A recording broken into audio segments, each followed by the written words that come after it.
Hello, Model Railroad fans. It's going to be an update on several things of my layout, and then I'm going to show you a new Walther's mainline locomotive I got used off eBay.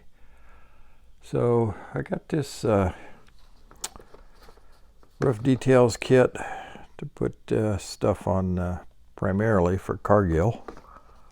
So what I've done since my last video is I built that second story I'd been talking about for a while. Attached a conveyor between the grain loading or grain dump building. Still haven't done the piping over here. I got some cleanup over here to do, but it's getting pretty close.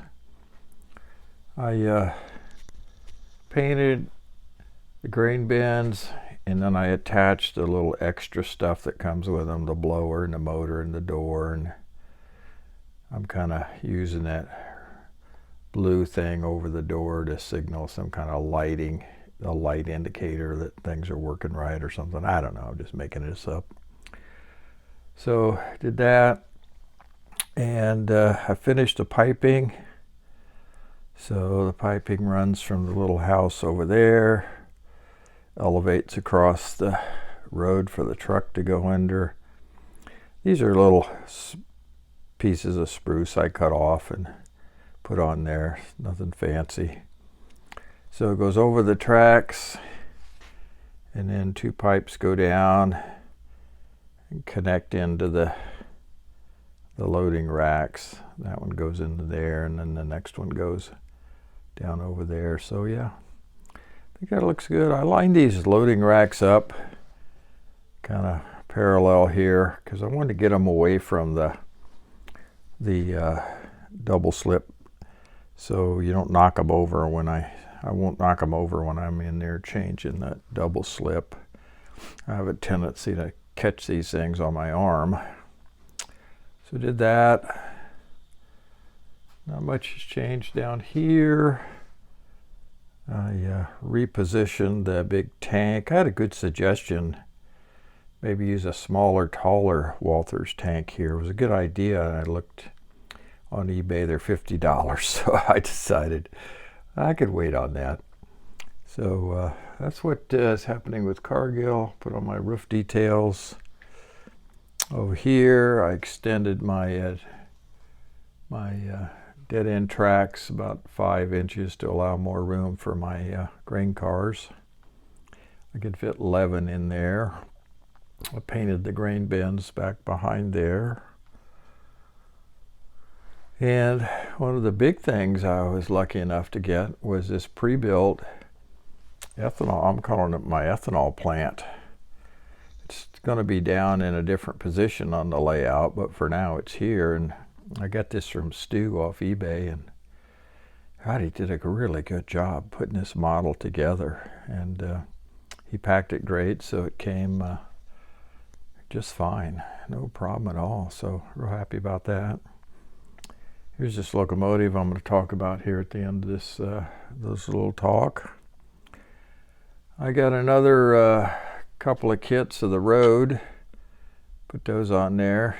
Ignore the different colors, just the age of the road, the plastic. And then I got this little railroad depot. There is a huge railroad depot in about that position in Creston.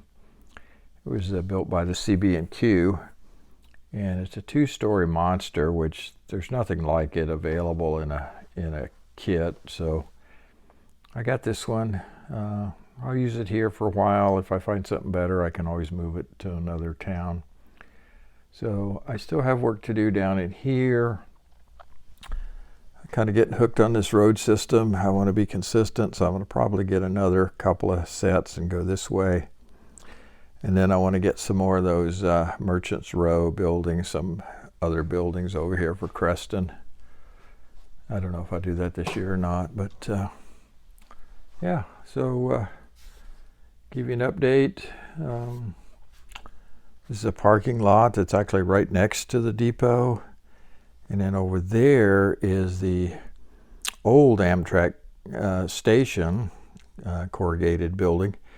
And behind it, next to it, is the BNSF crew office. So I'm going to put something like that over there. Probably use a Pike stuff, more of a modern building. So let's see what else I got. I got a couple of different loads. I got these lumber loads, pipe loads, and yeah. So now let me talk about this Walther's mainline. Okay, this is a Walther's mainline. Yep, get that down there without knocking cars over. And it's the SD60M 3-window cab. They call it a Triclops, I believe, when they first came out. They later changed it to a 2-window cab. So got it off eBay for under $150. That's amazing. I think they're $200 to get them new, but it's similar to the technology, similar to the NW2 I did a review on, so I won't spend a lot of time with it. But you get these DC functions. You get the headlight, bell, horn, coupler, crash, dynamic brake. This doesn't have ditch lights. Manual compressor. F8 is the startup shutdown sequence, and you can do an F9 to crank it up without moving it. So same as the other one I reviewed. This one I noticed I have another GP60, and it's an Athearn. So on this one, there are no separately applied grab rails anywhere. So the detail is not nearly what it is if you spend more money and get the Athearn. I think Walther's does have a kit where you can add those, but boy, I know I probably would be impossible for me to attach those little grab irons. So anyway, that's the new locomotive I got. So now I'm just gonna do a little switching here and move those tank cars. Switch those tank cars and move it away from the new ethanol plant I got.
it.